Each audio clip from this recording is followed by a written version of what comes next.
Hey there, role players, gamers, geeks, freaks, and everyone in between. Welcome back to Deacon's Table, and I am Deacon Blues, your dungeon master this evening.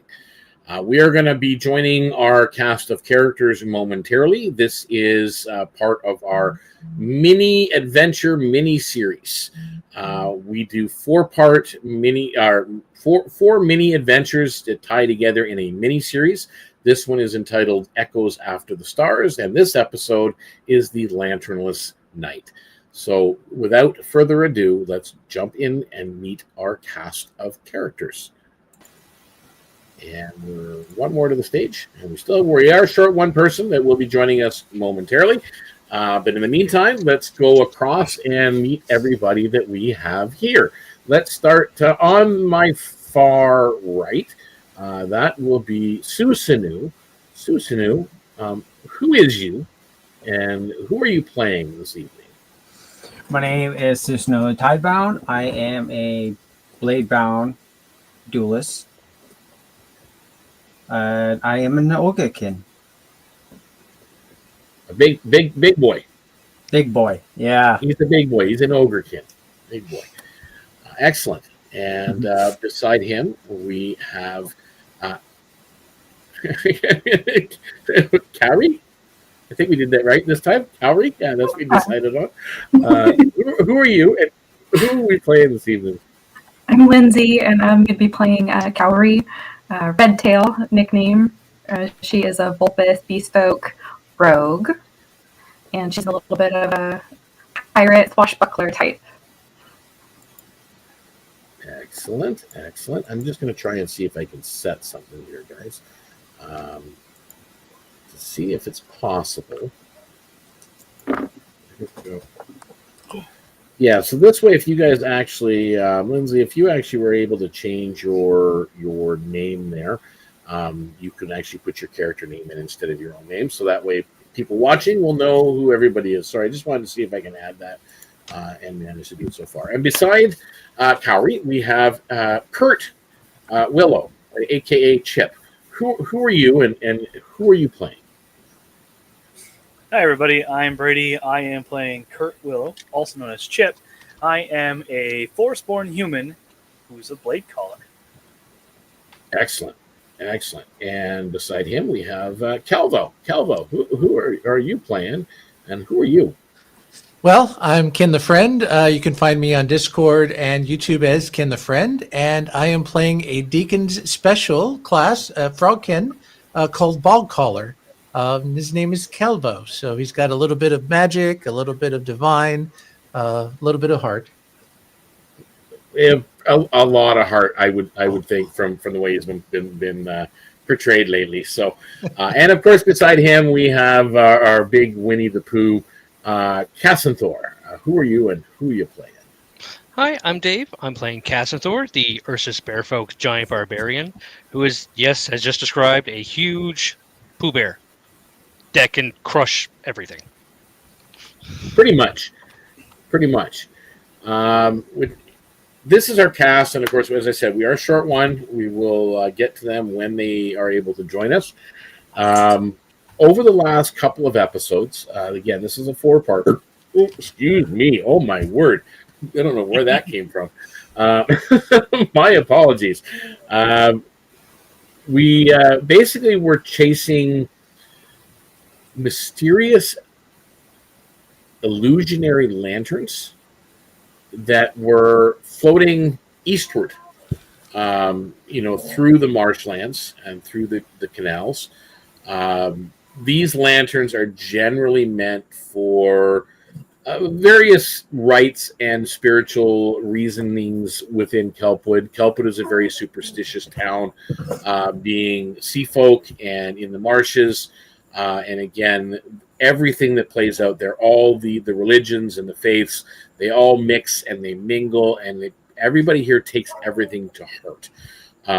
And again, very superstitious as well. So when things are set askew, such as illusionary lanterns that are normally meant for some kind of a spiritual reasoning, it can really mess up with things. So The group has been kind of chasing them down, trying to get to the bottom of what's going on because something is obviously not right. Somebody has been messing with the rituals of the town itself, and they've been following these lanterns eastward. Last episode, they came across a very large spirit of the bog callers, bog caller wraith of sorts, and kind of met with him and were given a pass to continue in their journey. At this point, they ended up meeting or being told to meet again in the morning at the Moonvale docks, which are the furthest east docks in the town of Kelpwood. And as many of you know already, Kelpwood is actually 4 distinct villages, the furthest east being Bogwatch. And so you guys are, at this point in the morning, it's Bogwatch. You are way out there in the east, out near the Leviathan's Coil and such in that region. Actually, I'm looking at the map now. You've got the Lookout Lantern and the Tidehorn Rocks and all the rest of that stuff. So you've got these docks that are out there. Dawn has broken a muted gray this morning over Kelpwood as you guys are loaded onto a small sailing ship or sailing vessel. It's a little larger than a skiff, but not quite like a big ship that you are loaded onto. Villagers have gathered along the pier this morning. Their lanterns burning very low. Almost like it's kind of like that odd feeling you get as you look towards the shore. It's almost like that they're afraid to turn those lanterns up any brighter. The Stormglass compass that you guys are in possession of thrums with that faint pulse tugging in that eastward direction as you kind of turn towards open waters. Motes of pale fire ripple across the horizon like the last breaths of drowned stars, and that's as the sun is coming up in the morning. So at this point, who wants to take what role aboard this particular vessel? Is someone that's got water vehicles perhaps want to take the helm or the pilot position?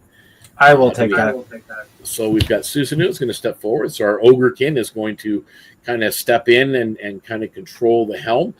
Is there anybody with a good survival that might want to try their hands at navigation? Cass could try. So Cassanthor is going to step up as the navigator, watching out for things.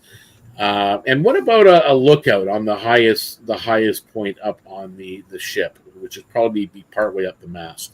Oh, we got Cowrie that's willing to get up there, and so that's perception based, and so we'll watch out for that.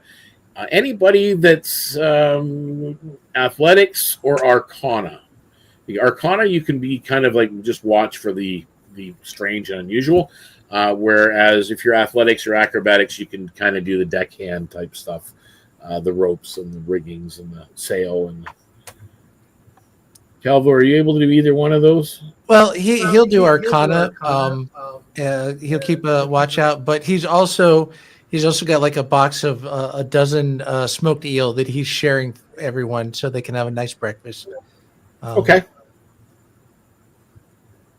It's my favorite. See, I think that's Cass's favorite as well. Cass probably has a whole pocket full of it on. He's probably Pocket jerky. Like 24 strips. The first month, I think Cassanthor was paid in smoked eel. Yes, Wow. yes. For the first month, it was just smoked eel. Yeah, that's how you received your payments. But he'll do the arcana bit. Keep it watch out. Well, that's good. So everybody seems to have a role for now. The only role that's really missing is the ropes, and you guys are going to have to share in that role should something come up, which is good. And as again, you guys are headed out to sea. Any exchanges you guys want to make amongst yourselves as we go? Cassanthor's sword would be nice. No, I'm just kidding. Cass has never been on the open ocean ever. He is so excited. So you got like a 6'8", 400-pound bear running around, super excited. Okay. Oh, I'm gonna love it. We're gonna do for Cass and Thor, because you're a big boy too. You're a big bear folk, and yeah, this is definitely not a land vessel, and it's rocking fairly heavily. It's, as I said, it's only a little larger than a skiff, not a lot. It's kind of like a small sailboat. That Okay, you so not guys running around. are aboard. So, well, you're probably moving around, probably going side to side and looking over the edge. I'm going to need you to make me a Constitution saving throw. Oh, I'm good at those. Oh, Calvo, yeah. I'm not worried about Calvo, because Calvo's, well, he's a frog. I mean, 11 plus 7 for an 18. an 18.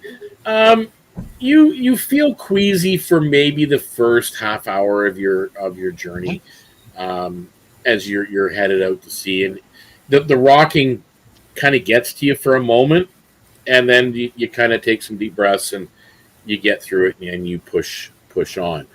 And as you're going, I need our survival expert. Uh-oh. And I need our vehicle expert, our water vehicle expert, our helmsman. So I need both of those individuals. So the pilot and the navigator are going to have to make me a roll, please. Which roll?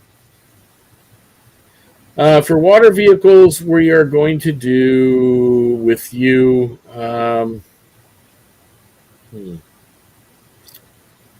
Let's do dexterity with your proficiency bonus, because you're proficient with the water vehicle. Okay. And navigator is strictly survival roll. All right. So for survival, that's 14 plus 5 for a 19. Okay. You got this, Susanu. Come on. 13. 16. Nice. So you guys managed to, between the two of you, between navigating and the helm, you are maintaining that eastern route. You can still see those illusionary lanterns in the distance, and it's because, again, it's a small vessel. You're out there. You do have to maintain course. There are winds and currents and such. So you are maintaining that easterly direction. As you're following along the lanterns, our lookout, Kaori, I need a perception check. As you're watching those lanterns drift against the current. That is 16 plus 2, 18. An 18, excellent. You identify that there are a couple, like there's a spot where you get to where some of the lanterns are kind of going off and the other ones are going in a different direction. So you're trying to figure, okay, well, which ones are you supposed to be following? It takes a moment to realize which ones are which.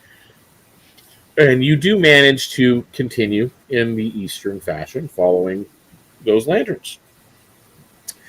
You hold the course. You guys hold the course steady as drifting lantern lights float past like silent phantoms. Each of them flickers, almost like a lure, trying to get you to follow maybe towards hidden shoals or other dangers. But your vigilance has kept your ship, your boat, true. And the compass that you're carrying brightens. Its glow cutting through the illusion-haunted waters. The waters are, again, it's cloudy gray. It looks overcast. Looks like it could storm at any moment. It's just kind of like an eerie morning as you go. You do see in the distant horizon, there is that glow of the sun is up. You just really can't. You're not taking advantage of it for certain as you go. So let us put up something on the screen here. I should have actually had this up as you guys got underway. And Definitely not running around.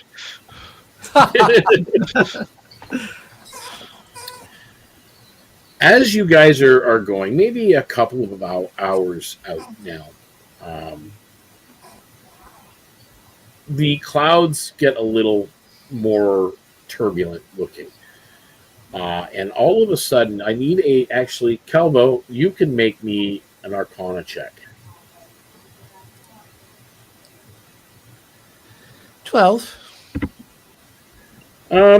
With a 12, you're not sure of the direction where it's coming from.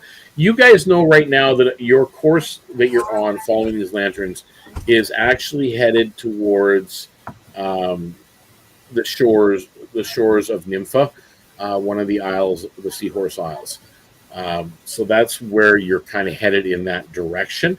However, at some point, something looks odd to you, Calvo. You're not surprised by it. You're able to give some warning to the party before it comes up as the sky overhead convulses. Clouds boil up from nowhere. Black churning streaked with silent lightning. False lanterns wheel around you and begin to float above the water, wheeling overhead like starving vultures. The compass is vibrating violently, its glass swirling with inner stormlight as the first shock of winds slam into the boat. Everybody make me either, it's your choice, dexterity or strength saving throw. Dexterity is you're keeping your footing on a very slick deck, or the strength, you are bracing against the mast or riggings and holding tight. 17 dexterity. Okay. 16 strength. Okay. 16. Okay. 3 of you. 19 for Dex. Okay. We'll count that as a success with the group saves. That through grit and timing, you all wrestle with the vessel you're on. Going through this squall, lightning flares, painting the sea white, but the hull holds fast as you burst into calmer waters beyond the storm. And you move on from there and you get out of this storm-racked sea. However, as this storm's fury fades, drifting shapes emerge from the mist ahead. Splintered beams, floating crates, torn sailcloth, the remains of a wreck bob gently on oil-black water. A lone mast juts from the sea like a broken finger. You see the words etched on a piece of wood or carved. It says, the Silverfin. So by the looks of it, the Silverfin has met its end. And let us be joined by our last party member, Fadezamora. Hi there. Fadezamora, before we continue into this, let's introduce who you are and who you're playing. Hi there, I'm Jenny and I'm playing Fadezamora. She is a draconic sorcerer, spirit dragon ancestor, and she is a her species, folk, is Umberskyon, Celifrid. Excellent. So we are, and just so you catch you up, you guys met early morning on the Moonvale docks, the furthest eastern docks in Kelpwood off of Bogwatch. And you were loaded onto your own sailing vessel, following these illusionary lanterns eastward as they go. Each person taking up a role on the ship as best they can. There is an empty roll at this point of a athletics acrobatics person to handle any kind of riggings and whatnot. Everybody else has kind of taken a spot. So if you are able to fill in that last spot, you're able to do so. You've managed to witness Cassanthor go through a brief spell of motion sickness, out at sea, but he got over it. And of course, some mysterious storm that just suddenly appeared. You guys did get through as well, but then coming through the other side of the storm into the mist and the overcast skies is this wreckage floating in the water that you come across. So that's kind of where we are at this I got a point. 16 for that acrobatics check. Okay, excellent. So you are maintaining the ropes and holding everything steady as you come through. I'm just going to make sure I'm in here. The mists have parted slowly, as if reluctant to unveil what lies beyond. First come the fragments, the splintered planks bobbing alongside your vessel, like broken bones. Then the shapes of the silverfin actually emerges, of what remains of her anyway. A ruin of timbers scattered across black oil-slick water. There are survivors clinging desperately to debris, their lips blue and their breaths shallow. Above them, pale mockeries of lantern light flickers across the waves, weaving patterns that feel almost intentional, as though watching, waiting, and beckoning to reveal shattered timbers and floating wreckage. Splintered beams bob like corpses in dark water. Amid the ruins, several sailors cling to debris, faces pale, knuckles white. Their ragged breaths are lost among the soft, mocking flickers of lantern light dancing on the waves. So, what is everybody doing? Do we know have some how many questions. survivors there are? There are 3 in total. Yeah, they have to be quick. Drop a line over. Yep, I have Cassanthor. Let's get these guys out of the water. Cassanthor has 50 feet of hemp rope. He is going to be tossing it out to the furthest survivor. Okay, so you're going to be using a rope to do so. All right. So you can make me an athletics check. Kelvo. He'll probably, if they get close enough, he'll actually get in the water and kind of help them over and into their boat to Okay. give them some. So you can also make me an athletics check. Kurt. I would also like to help the Cassanthor, but I do want to check the Sanctified Reed Lantern because you said it's a storm that's raging above. Now, the lantern says it also has a property that always sheds a silver light in a storm. If it's a magical storm, does it still shed a silver light? Or would it be almost colorless? No, it would be still a light because it's still a storm. Okay. So it did, but right now the waters are fairly calm. The storm appears to have left this vicinity, but this is what it has left in its wake. But you are giving aid to Cassanthor, so Cassanthor, you will get it. What? He's a good thrower. I can help pull it. Okay. Well, you mentioned you were gonna give him a hand, so we'll do an aid. So you can do an advantage on that, Cassanthor. Cowrie, what are you doing? I think I want to stay on our boat and make sure we don't crash into any of the wreckage Okay. and try and get closer to the people that need to get back on the boat. Okay. So you can make me a survival check. Okay. Susanu. I will pull out my 50 feet silk rope with the hook on the end of it, and I will try to hook on to something and All hopefully right. So you're people attempting can. the whole grappling hook, secure some piece of wreckage, and bring someone closer. So you can make me an athletics check. And how about Fade? Yeah, I would depends on. We have a crew that we got onto the ship with, right? No, you guys are the crew.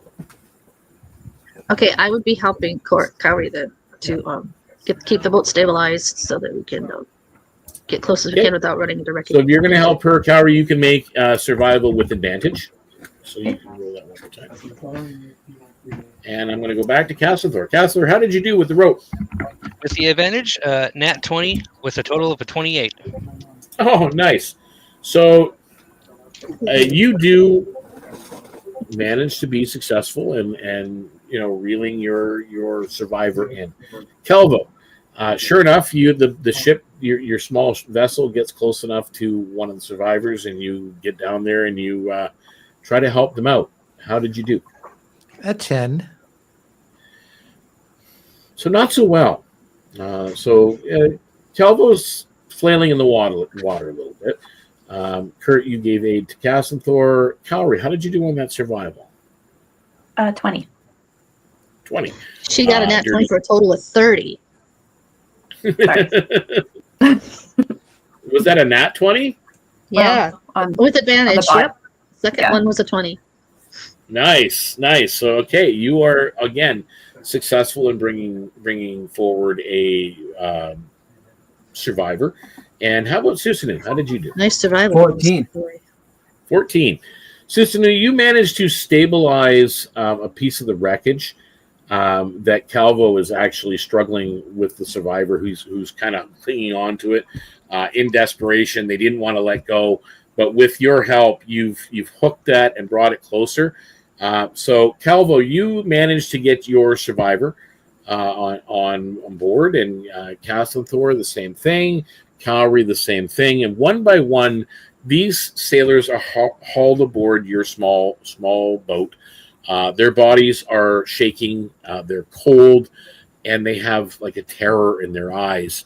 But there's a bit of hope as you guys help them aboard, and they collapse onto the deck. One of them looks up at Castletor as you kind of pull him on board. He looks at you and he says, "The lights, they sang to us." And then another one kind of looks over and goes, "They then pulled us apart, the entire ship." And then they basically are collapsing into states of weakness and exhaustion. So let us.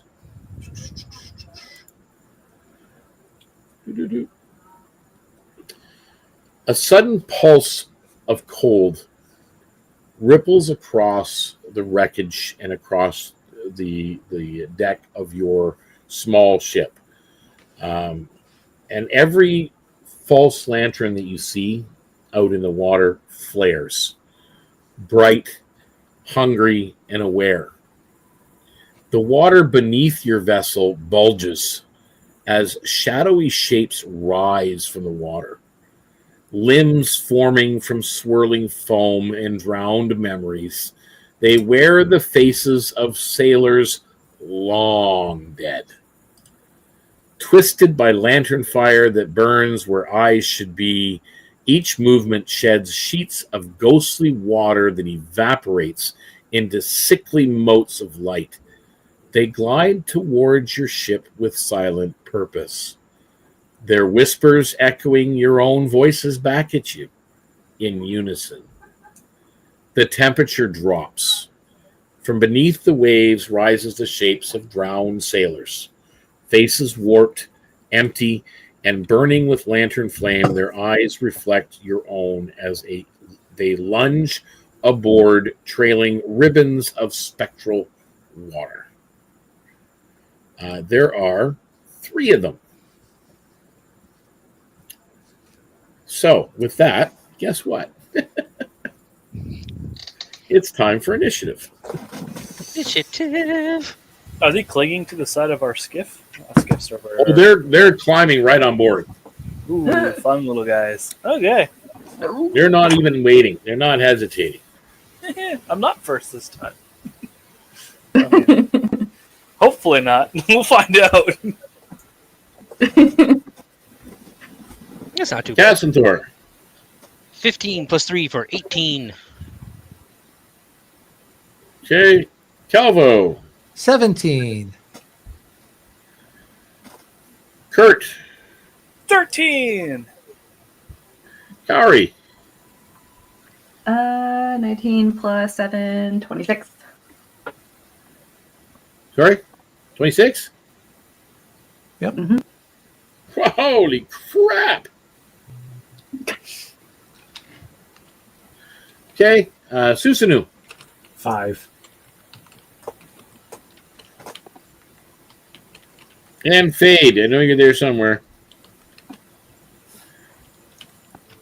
Yep, I'm 13. 13.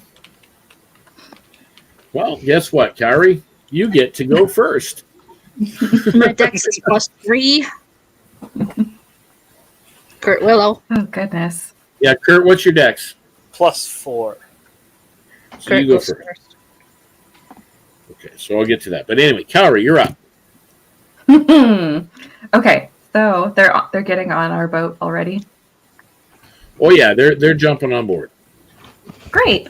Okay, so I have my twin short blades that I'm going to pull out at the ready. Yep. And I'm going to kindly allow them the opportunity to not get on our boat. I'm going to ask them why they're here. And if they continue to get onto our boat, there's going to be a problem. So you are giving them warning. I'm warning them first before we attack. Okay. As they're climbing aboard your boat, they say nothing other than look at you with these ghostly, burning, lantern-like gazes, their undead bodies and bloated fingers just clawing towards the ship and trying to get on to attack you. Now, I'll give you the words of warning as a free action, so you can still take an action. Great. So I have my short blades, so whichever of these creatures is nearest me, Yep. I'm going to take a swipe at one of them with one of my short swords. Okay. Is it magical? No. Okay. Roll to hit. 11. 11 misses. It kind of nicks the arm, but does nothing but just some of the flesh just kind of flops there. It's kind of grotesque that you're watching this as these things are coming aboard, but it doesn't really do anything to them.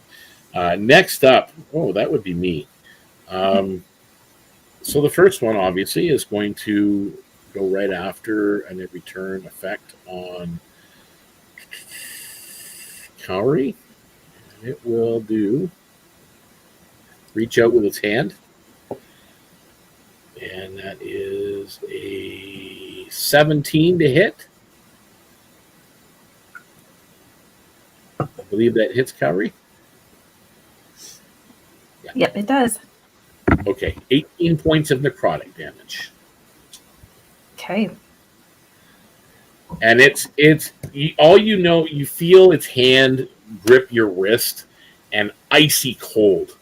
And it's almost like your skin starts to turn gray as it sucks the life energy out of you, as that's what it feels like as it's doing so. Next up is going to be Cassantor. One is going for you. And that is a 16 to hit. Oh, just misses. Just misses you. So he reaches out to grab, and nothing. The last one that gets up on the deck of the ship looks like it was going to lunge towards the ogrekin.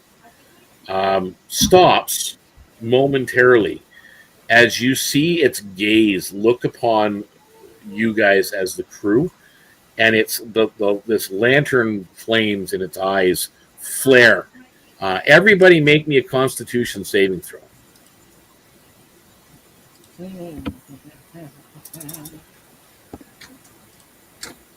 18.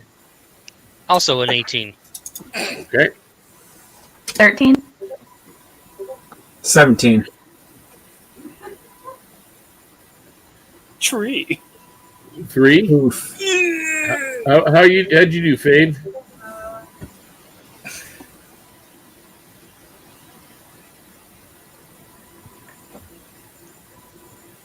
Fade did good. There. Oh, yeah, she got After I 23. clicked the unmute twice and then re-clicked it back on and back off, I got a nat 20 for 23 total. So you're fine. So it's Kurt and Cowrie. Both of you. This is going to hurt. I'm going to let you know.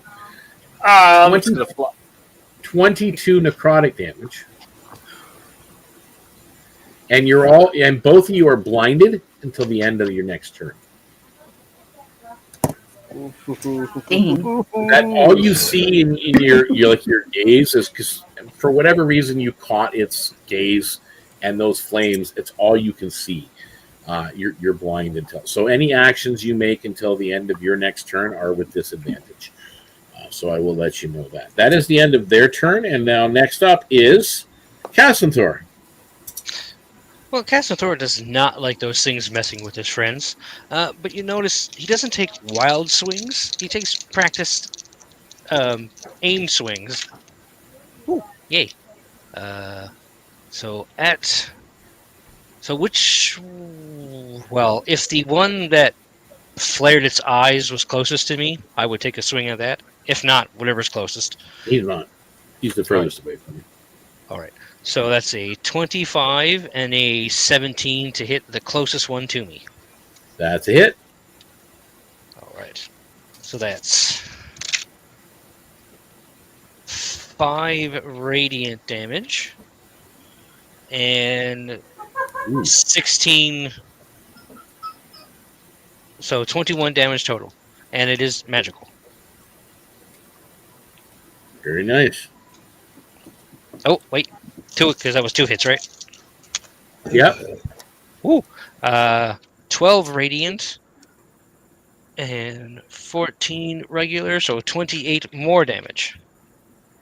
Wow. Okay, it's looking like rough. Let's just say rough.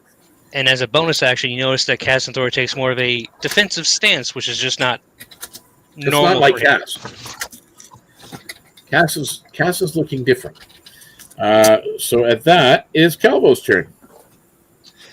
He's looking at these invaders and like, you guys are mean, and he'll position himself in the within his friends, and he'll go, the Hara slap you, and he'll bring his palms together, and as soon as he does, you hear this thunderous boom that echoes throughout the water, and he sends forth a 15-foot cube thunder wave, hopefully hitting the 3, which they have to make a 14 Constitution save.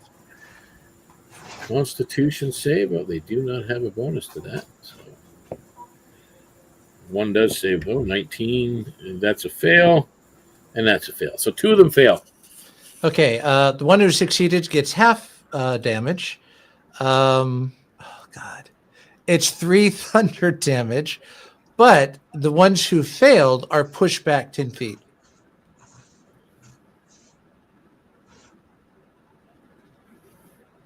That's 1 mana. So they're pushed back into the water. Okay. And that ends his turn. All right, and then that brings us to Kurt. Your action is at disadvantage. You are blinded. No, that's fine. I think I'm just gonna decide to use the lantern for everybody and light everything up, make it easier because I can't see, and Calvo could have left me almost deaf too. So I will help out and just raise that lantern and just let it. You're just light lighting, everything up holding the lantern tight, and just kind of yeah, praying I'll and hoping use nothing. the fairy fire and just let everything get soaked up in a beautiful purple color. Okay. They have a dex save, I believe they have to make for that, or What the heck was it again? They are all lit by fairy fire, Oh, so everybody gets advantage to hit them. because I can't see Yeah, nothing. thank you. I'm blind, but you shall not be. Okay, so that brings us to Fade. You're up.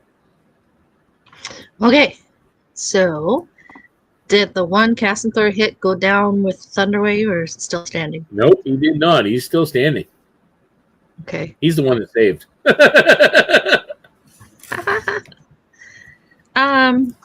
I think I'm going to do a twinned, using some sorcery points, twinned chromatic orb, hitting that one and the one next to him. Okay. Yeah, the one next to him's a little bit further back. It's actually still it's gone back into the water, but it's coming back towards it.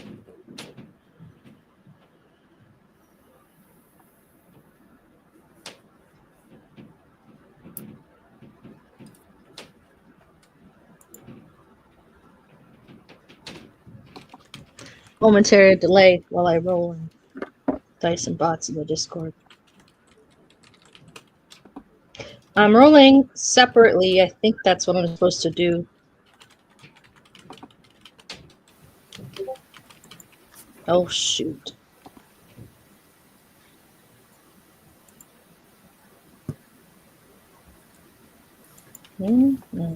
I put a space in there. That's what happened. So the first one, the injured guy, Keep in mind, I hit him. if it is an attack roll, you do have advantage. Thank you. You're welcome.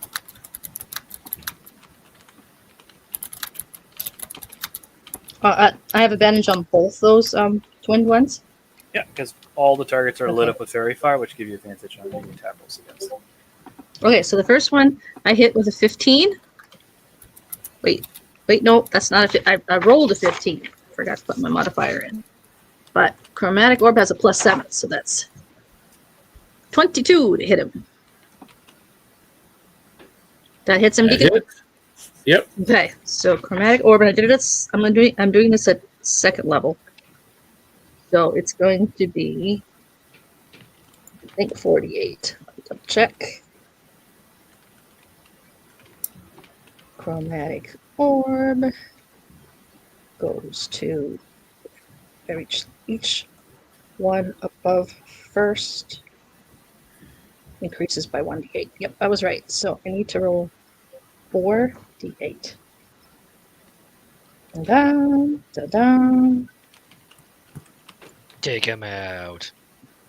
Meta head. I'm awake. 4 Good. d8. Eyes open. That is 12 damage to that dude. Second He attack. kind of flops to the first guy. He flops down to the deck of your boat, of your ship, and just kind of lies still. Okay. Second, the twinned one hitting the second guy ends up being a 11 to hit. That So misses. it misses. Yeah. Okay. Okay. And Well, that that's brings my us turn. to Susanu. Oh, you know what? That was my attack. Oh. I forgot I could do a bonus action to activate my sorceress. Innate sorcery. That's all. Okay. So you've activated innate sorcery. All right, Susanu, what are you doing? Okay, so as I saw them board our ship, I go, "Oh yeah, you want to come aboard our ship?" I pull out my sword, and then I'll channel my elemental fury, thunder, so my body will start to lighten up, and I will go for a swing. Okay.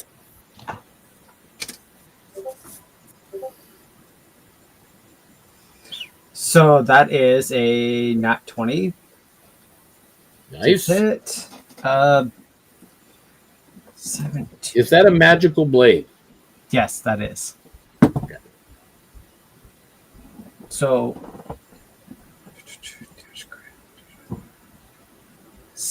22 damage in total.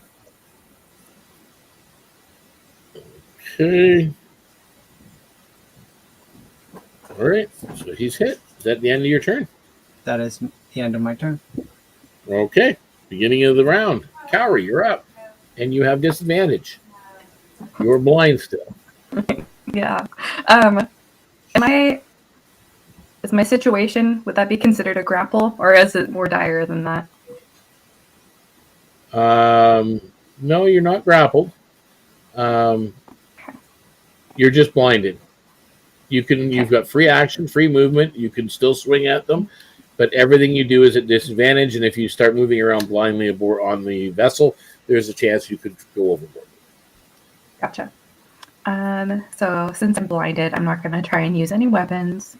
I'm just going to try and get to the other side of the boat as quickly as possible, just to avoid any other interactions, just so I can protect Just myself. feeling your way over carefully. Yes, just Okay. on hands and knees, just trying to scurry away. So you get yourself to safety. That's not a problem. And that brings us to me. And you have moved away from that one. It'll get an opportunity attack first. It will miss on that, which is probably a good thing. And then the next one, on his action, he will go on Kurt. No. That's going to be a 25 to hit. I'll be sleeping with the fishes. And that is 18 points of necrotic damage, Kurt. Oh, that's Unconscious? exhaustion. That's exhaustion, yeah, pretty much. So you are unconscious with level 1 exhaustion. And the last one to go as he gets back to the boat is he's going to go for Susanu, who took a swing and hit him the last go round. And that is a 6. 18 to hit. Okay, Susanu, you take 18 points of necrotic damage. Casanthor will activate his brooch. Everything stills around Susanu, and he gets +5 AC. Instantly? So that hit will miss? That would be my reaction. Okay, so as a reaction, that for a fact it reached out and it touched you, Susanu, you felt the cold start, but then all of a sudden its hand was flung off of you. Not sure why, but it was just like you felt like it was going to hurt, and then all of a sudden its hand was not on you anymore. That brings us to Casanthor. You're up. Oh, sorry, hold on. I just want to ask, can I use Dueling Grace as my reaction? Even though he technically hit me, but not hit me? Am I allowed?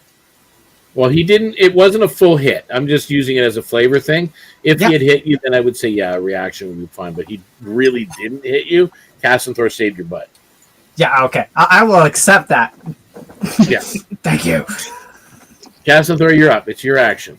All right. There are 2 left, and they're now climbing back on board the boat. All right. They're no longer lit up. Oh, no. Oh, that's okay. Lights go out as my lights go out. Yeah, so it's a normal to hit roll. Take his swings at the closest one. Oh, and Kurt and Cowrie, you can see again. You're blind. I can't see nothing. What are you talking about? That is a 27 and a 15 to hit. Both actually hit. All right. So that is 8 radiant, 4, 12, 20 damage total. And the second one, 5 radiant, 10, and 15 damage total. The same guy or 2 different ones? If I can do 2 different ones, I will do 2 different ones. Okay. All right, so they are both now more hurt. All right, that's your turn? Yeah. Okay, Kelvo, you're up. Kevo's going to see poor Kurt on the floor of the boat. He's like, "Come on, buddy, come on, you're okay." And he'll pull out one of the bog blessed salves that they got last time, and just start kind of applying that to him. So he should heal 1d6 hit points. Okay, so roll for him. Well, he better roll. This will Wow. save him from a death. This will save him from a death saving throw. That's 1 point of healing. All right, you are stable. You are at 1 hit point. Yeah, that's good. That's something. It I counts. got you, buddy. I But- got you. You are still at 1 exhaustion, just so you know. I got And exhaustion in this, guys, just so you know, the exhaustion we're doing, it's -2 to all rolls. -2. First one level exhaustion is -2 to all rolls. That's it. That's all it does. Okay.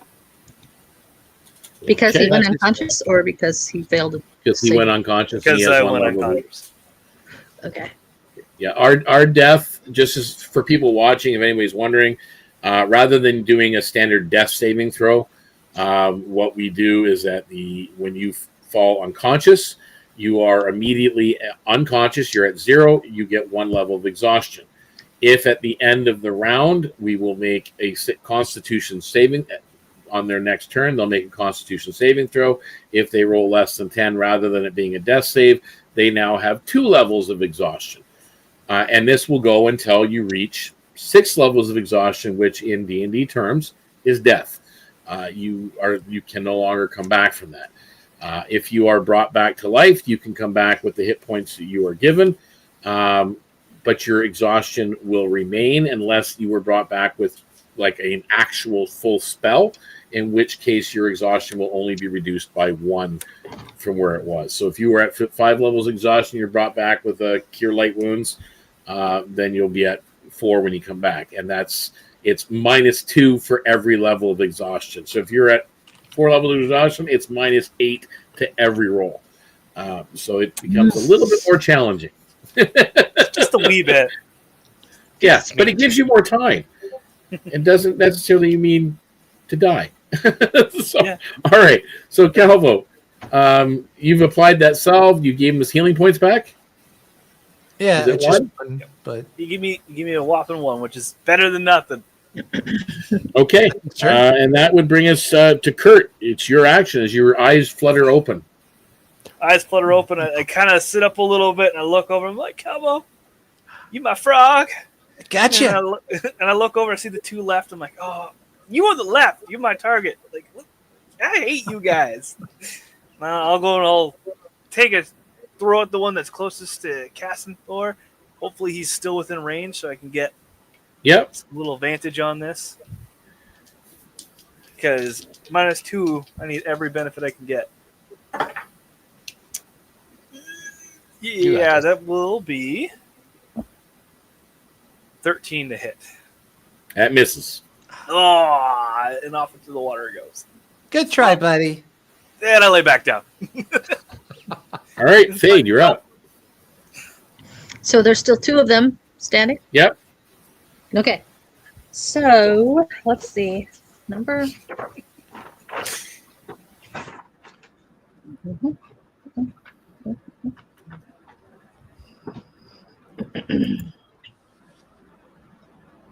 I think that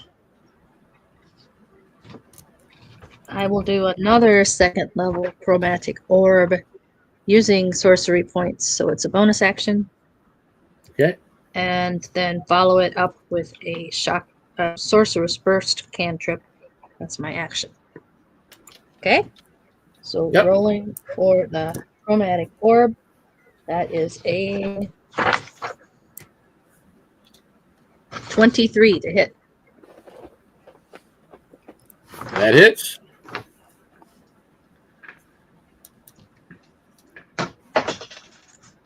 Nine damage. No, wait. I got to roll 1 more because I did a 2nd level. So that is 12 damage. So 12 damage. And what type of damage was it? I did fire. Okay. And they seem to take full fire, right? Nope. No? You asked. No. Do they didn't. seem like they take some damage from it? They did take some damage from it. Just like Calvo, you did note on when you did the thunder damage, they didn't take full damage on that either. Fade briefly thinks to herself, "Oh, interesting. Normally the undead are pretty good at And as you're thinking Fire that, damage. and you're looking at their bloated, decaying bodies that dripping with seawater, yes. they're wet. Yeah. So then she says, for the sorcerer's burst, she's going to switch that with her ability to force damage, and Yep. she rolled a 21 to hit. That hits.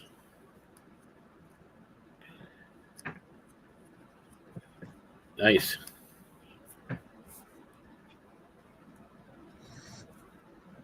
15 for 15 full damage. Very nice. He's looking pretty hurt. And Susanu, you're up. I will go for another swing. This time just a regular one, because your Firefly is gone, right, Kurt? Yeah, there's no advantage. Okay. After being knocked unconscious, that thing disappeared. Yep. 14 to hit. Just misses. Okay. That's all I can do. Okay, top of the round. Kauri, that's you. You can see now. Okay. So let's see. We have one left. There's Or two two left still. Two still. I'm going to grab a chunk of debris from the wreckage, and I'm just going to take a swing at one of them, just straight in the head. See if we can just knock him back. Yep.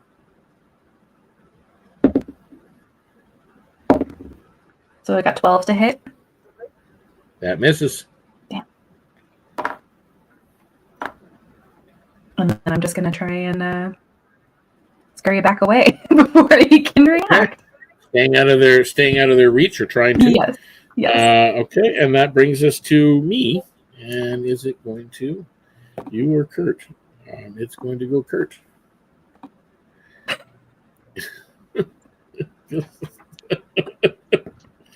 Actually, you know what? No, it's not. Now you already said it. You better roll for it. Well, no, he's looking at you, but what he's doing is an entirely different action. Doesn't reach to touch you. Instead, he's looking at the group of you. Oh, And again. Kurt, you were the first to notice it as his eyes flare. Similar closed to my what you've eyes. seen the other one do earlier, as all of you need to make a Constitution saving throw. I want to look away. 16. no problem. 17. 19. I need some bardic inspiration. Should have been a bard. I know, right? Fade got a 23 on that. Okay.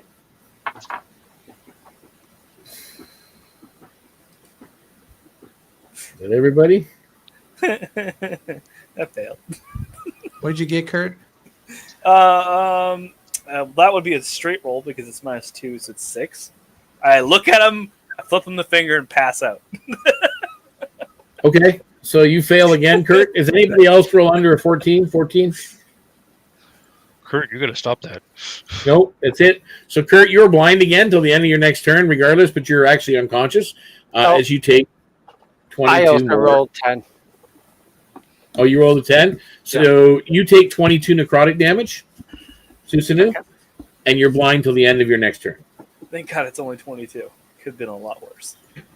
Could have been 23. It could have been like 25. I'd be gone. And that is the end of their turn. And Cassanthor, that brings us to you. All right. After seeing his friends get hurt a lot and Kurt be knocked out twice, Cassanthor rages. Now Okay. I don't think there's enough room for me to get big, but he still makes his his sword cold damage and takes Okay. 2 swings, 1 at each creature. Or you make cold. All right, so that's a 18 and a 15 to hit. Okay, they both hit. All right, so that's 9 radiant damage and 11 cold damage, so 28 damage total. Doesn't seem to do that much damage. Then, as a bonus action, I will change it to lightning. Okay, for the second attack. Yep. And, okay. That's 4 radiant and 11. 2 different targets or the same target this time? Still 2 different targets. Okay. So yes. Crap. What did I say for radiant? 4. Okay, thank you. 4 radiant and 19. Well, 11 thunder damage plus 8, so 19. So 23 damage total. So 11 thunder, you said? Yes. Okay, Lightning. So, Lightning. Oh, lightning? Yep, he switched to lightning. Okay, so that doesn't seem to do as much damage as you thought. Lager. And that will be Okay. Cass's turn. All right, that's the end of Cassanthor's turn, and that brings us to Calvo. Well, Calvo's going to move his body between the attackers and Kurt to try to give him some partial coverage. And he's going to pull out the second jar and start slathering it on him. Come on, buddy. Come on. We're not done yet. And that is going to be 2 points of healing. Better than what? I'm getting better at this. Okay, just so you know, you are at 2 exhaustion at this point, though. That's -4. Ooh, Yep. That's gonna hurt. You got this. Yeah. Oh. Okay, And that's sorry. your turn. Checking something.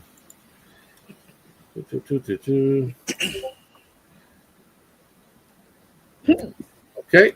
And that is Kurt. Your eyes flutter open once again. You're Okay. feeling Jello. really tired, though. Are you torturing me? Stop No. looking at him.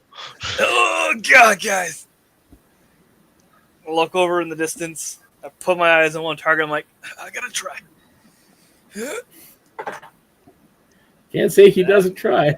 That is a 17 to hit. That actually hits. Bonus. What are you hitting with? I am throwing a dagger. It's non-magical. Unfortunately, I don't Okay. have a magical dagger. It is All the right. unfortunate part. That's fine. 1, 5. Then this. 5, 10, 15 non-magical damage. Okay. And then Take it I'll use my offhand attack to throw a second one. at the other which target will miss. because that one dropped. You did actually drop him. You did it. Perfect. Yes. I got one. The second one just like overthrows. I'm like, too much joy. You only had 7 left, so 15 non-magical reduced. It's 7 points. You drop. Perfect. So there still is 1 left, and that brings us to Fade. You're up, and it just happens to be the one that's on you. Lean against the Yeah. mast and just keep a little distance Is from it them like- this time. I crawl. Is it like 5 feet in front of me? Yeah. Okay, so I need to do a non-melee.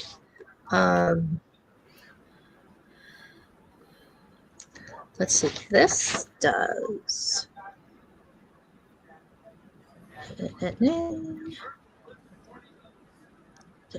Okay, I'm gonna do a true strike. No, wait a minute. Yeah. Sorry.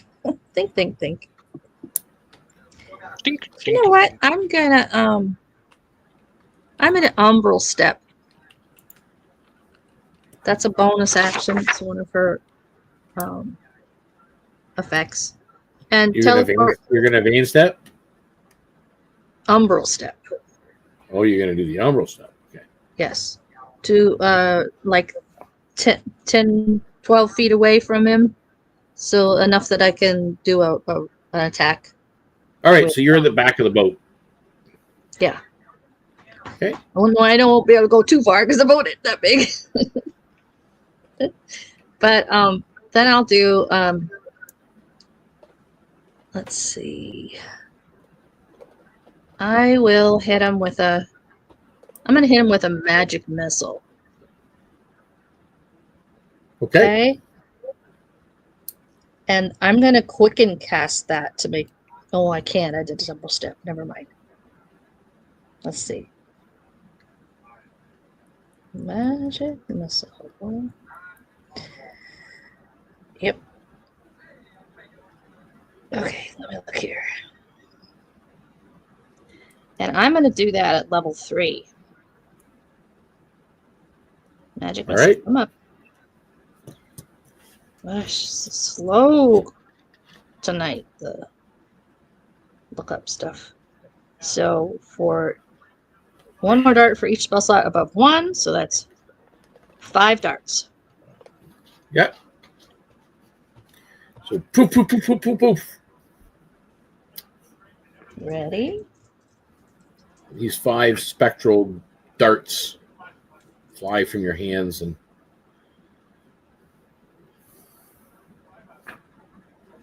16 points. okay, it drops. Woo! As this final wraith erupts into a cascade of distorted screams, its voice splitting into dozens of overlapping echoes, each a stolen fragment of someone's final breath. Calva, you pick up on this first.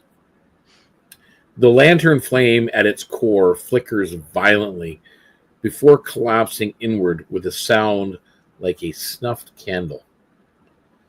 Tiny pale sparks drift upward, swirling briefly in a mournful spiral before disappearing entirely.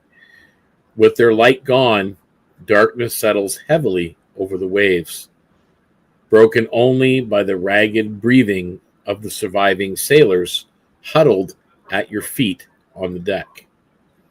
Shrieks in a chorus of stolen voices before unraveling into the motes of pallid flame.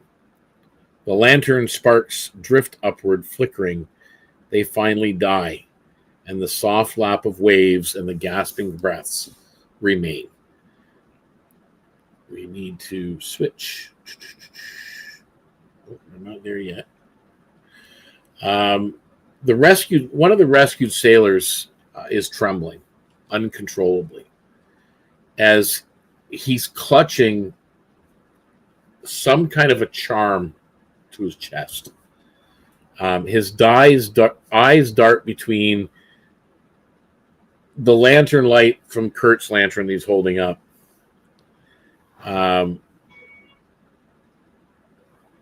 as though expecting something to lunge at him. And he says, "East. Always east." He stammers. "The lights follow something. No, they're drawn to it. It's a beacon that burns on Nymph's shore. I saw it in the storm, a pillar of cold fire fed by chant and sacrifice. The cult, they tend it like a living thing." His voice fractures into sobbing. He clutches this broken charm tight. The lights follow east. A beacon burns there on Nymph's shore. The cult, they feed it. Your ship continues eastward. Once more question. guided. Yep. Could I have rolled an Arcana while we're there to see if I can tell what brought those ones we were fighting there? What kind of a magic, I guess? Not tell me anything. Well, your role on the ship was pretty much the rigging and the athletics and the rope. So, and I Now that we're done. Now that you're done, you can try rolling an Arcana check and see if you can discern anything. Okay.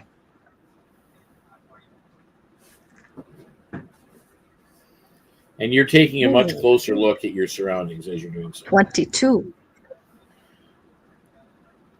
These things were just here, restless undead in the waters.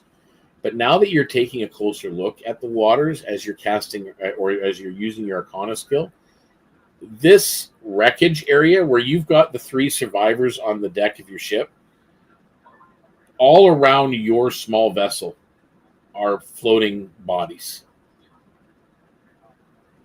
in the dark waters.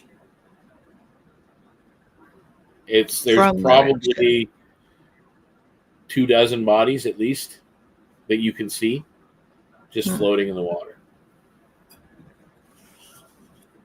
Can we tell they're from the wrecked ship? We asked They look like they look like rescue. sailors. How many were on your ship with you? He at that point references, like in a panic, references to the water. Mm-hmm. Do we have time to recover bodies for? You won't be able to get all of them on your small ship. You're pretty well full right now with what you've got for you guys, and then these 3 survivors. Okay. She just asked Calvo if he can say a prayer for the dead before we sail on. I will. I definitely will. And as they move forward, he'll be in silent prayer for the bodies. For the fallen. So yeah, you guys continue cutting eastward, once more guided by that storm glass compass and the survivor's warning. Ahead, through the thinning mist, a cold glow pulses, steady, unnatural, waving. How long does it take us to get there? About another hour and a half. So we can So get. you guys got time to short recover. rest? If anybody's got spells or potions, or you can take a short rest. Short rest. Yep. Definitely a short rest. I'm gonna need it. Roll them, Yeah. die. Short rest is needed for sure. I'm using all my dice.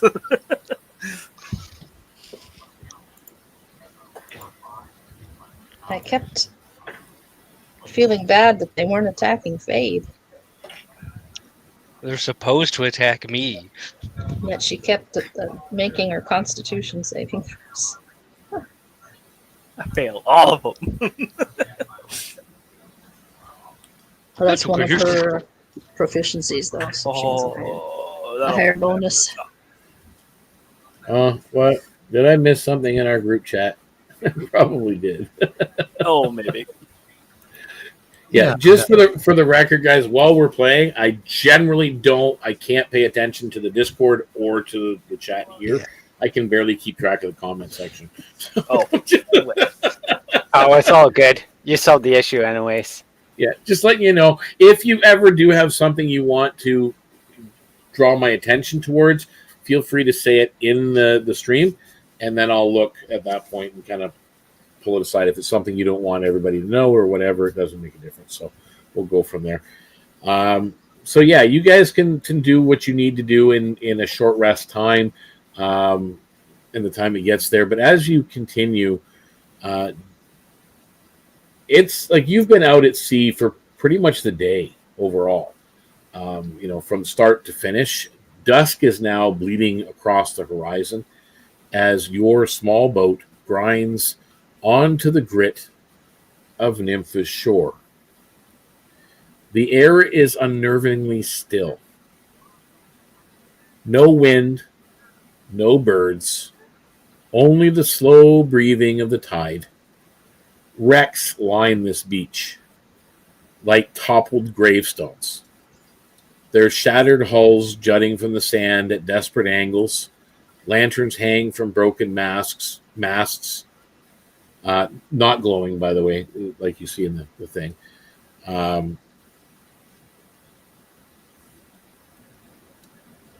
Between the wrecks, there are translucent shapes that drift in solemn silence, gliding through wood and shadow as though half remembered the lives they once lived. What are you guys doing? Waking up from a very long nap and asking whether or not I'm dead. Nah, you're good. While I'm holding on to the steering wheel. God. All the hell. So Yeah, you guys have pretty well beached. You know what I mean? You've beached your small sailing vessel. Okay. You can actually depart from the boat onto the shores if you wish. You do see all this wreckage, and it looks like things that were built along the shoreline out of the wreckage in spots. There are remnants of some kind of civilization here. There's lanterns hanging that haven't been lit. You do see a glow further off. You're not quite sure what it is, but it is a little further off as you kind of look to see it.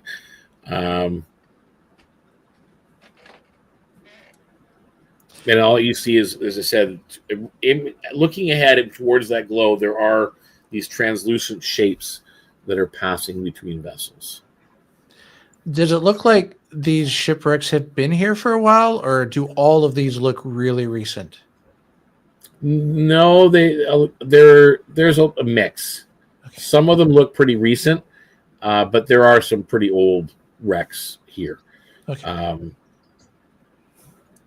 Make me a history check. I think you're the only one. Yeah, you'd be the only one that would be able to. 17. With a 17, you do know that Nympha is an island. On this side of the shores, it's known for freak storms. Many of them arcane in nature. Some of them divine. But again, there is a lot of magic, a lot of tribal magic and such that takes place on the island of Nympha. You're not overly familiar with it because you're not from the island itself, but you know of the Seahorse Isles region, and it's pretty well known for part of that. He'll take out his tide charm, his corrupted tide charm, and just keep it out to see if at any point it fades blue. If there's any planar or divine energy within 120 feet. Just kind of like planar or divine.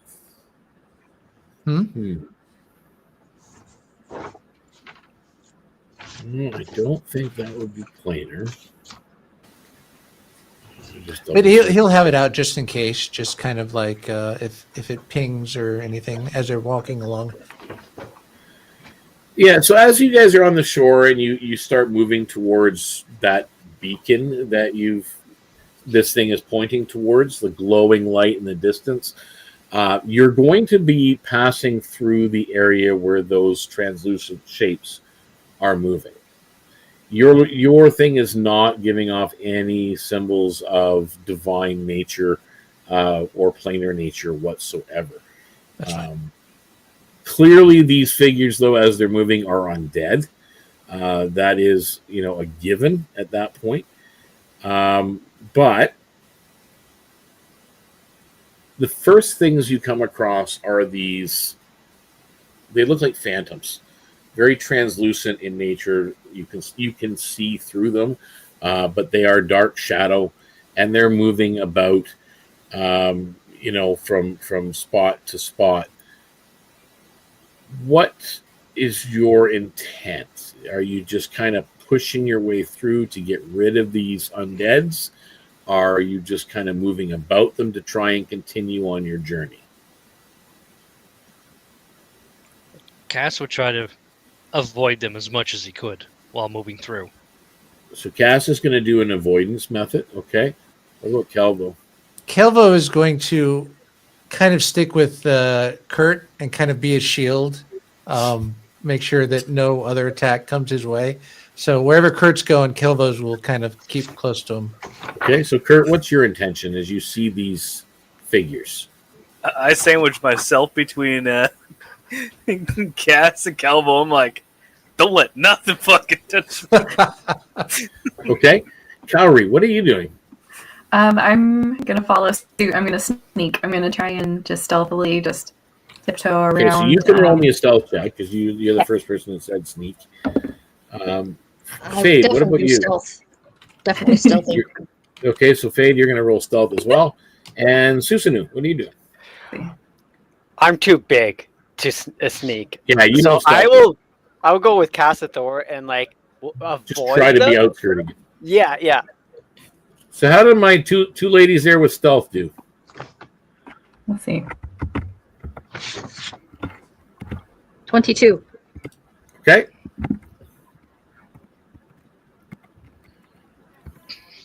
Come on, baby. 18. An 18. Very nice. So you guys are, the two of you are not seen as you kind of get around them. And the rest of you are kind of moving cautiously. At a few points, it looks like you're going to be intercepted. Cowrie and Fade, you're the first two to see that on the other side, by this glowing, you're not sure, it looks like a lantern just hanging from a post, but there is a figure that's there, bound to the post that you see. You're the first two to see it. As for the others that are going around, are you continuing to avoid? Yeah, respectfully. Yeah. Not gonna cross their paths. Gonna let them. Go about Okay. their business. I need the four of you that did not stealth, that are just kind of moving away. I need you all to make me a wisdom saving throw. As you get to a point where you're within maybe 20 feet of a couple of them, and you hear this kind of nails on a chalkboard wailing sound. 19. 17. Okay. 9 minus 4. Oh dear. Okay. 16. Okay. So three of you are kind of, it's the hair on the back of your neck standing up. Kurt, you take off running. Yeah. Hey! You are frightened. You're like, get the out of dodge, away from these things. You're Oh. and you're running towards where the girls are, further up the beach. Hopefully, he said I didn't run into anything. Well, as you guys are going, and you pretty much catch up to the girls that have kind of stealthed along the side, and a ripple passes through. Oops, we lost. Who'd we lose? Lindsay. We lost Cowrie There. for a minute. A ripple passes through those drifting spirits, and they part at one point, creating almost like a corridor of shifting mist for the remaining three of you to continue walking through. From the heart of this wreckage ahead emerges this post with a lantern hanging from it, flaring brightly, and there's this figure kind of bound to the post. First up, Kurt, Fade, and Cowrie. You see him as a knightly figure, clad in shattered plate mail. Each break in the armor is glowing with the same lantern fire as the lantern on the post. The helm is cracked down the center, revealing nothing inside but swirling stormlight. It looks to the three of you, its voice and echo layering over itself, as though 100 old promises are trying to speak through one throat. The shore. The shore. The shore is not. It's not. No, it's not for the unbound. Not for the unbound. State your vow. What is your vow, or be turned away? State your vow. And the three of you hear that.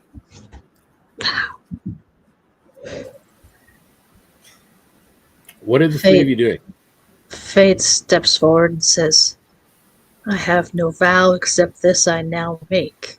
I will do anything I can to stop this cult from whatever evil they do here. Okay. What about Kari?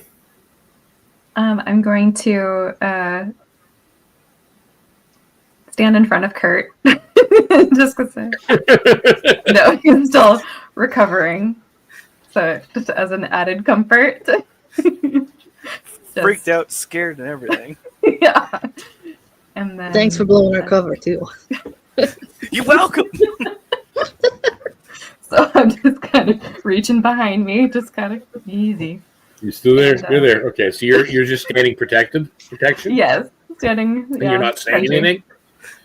Maybe I'll just say something like, "We're just here passing through. You know, we're just visitors." Okay.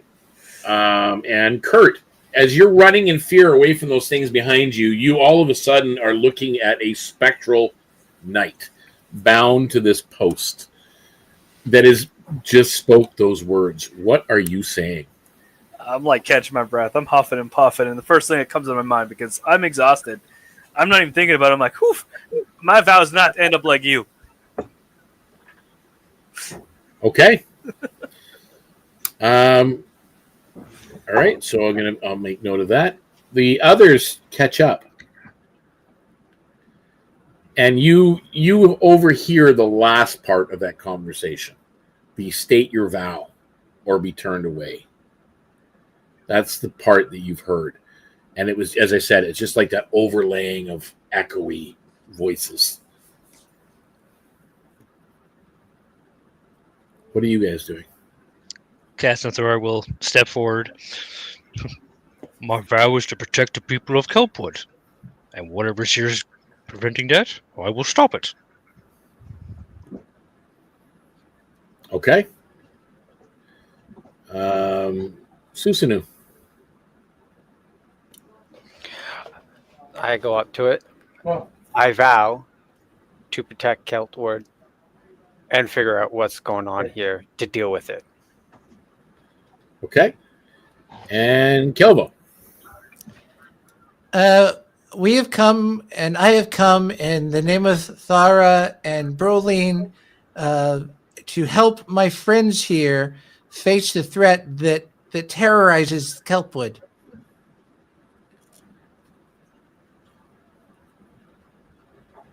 Most of you, except for Cowrie, have stated a vow. The spirits behind fade like dying sparks. They drift upward until they dissolve into the distant, reddening sky. The air grows still, heavy with the weight of what is left unsaid. Then from deeper inland, from where you see this post, further into the island itself, you see a cold white glow rise, steady, unnatural, pulsing like a heartbeat of a giant buried beneath the island. The very clouds seem to bend around it, illuminating the path ahead with ghost-colored light. You see those floating illusionary lanterns that have come across the waters with you and ahead of you and around you, floating through the air towards this glowing white light ahead.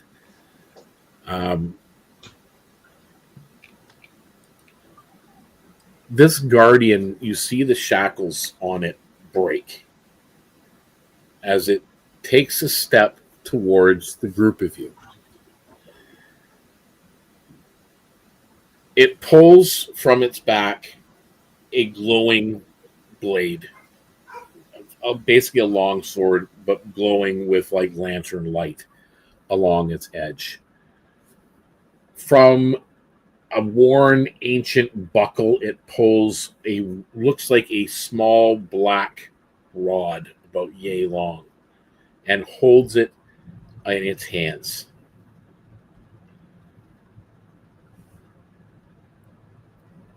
Everybody but Cowrie gets +2 armor class for right now. Cowrie, you have disadvantage on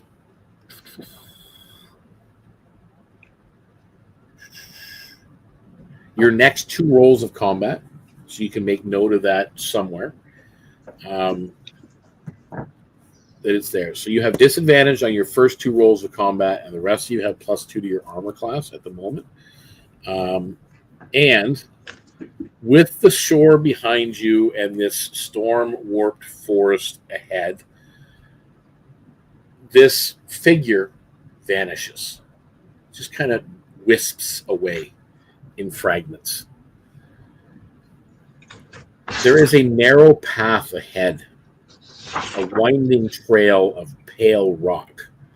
The storm glass compass is thrumming in your hands, its glow syncing with that beacon's pulse further inland. Whatever burns at the heart of Nympha is awaiting you. And with that, we are going to end episode 3, Lanternless Night. Aww.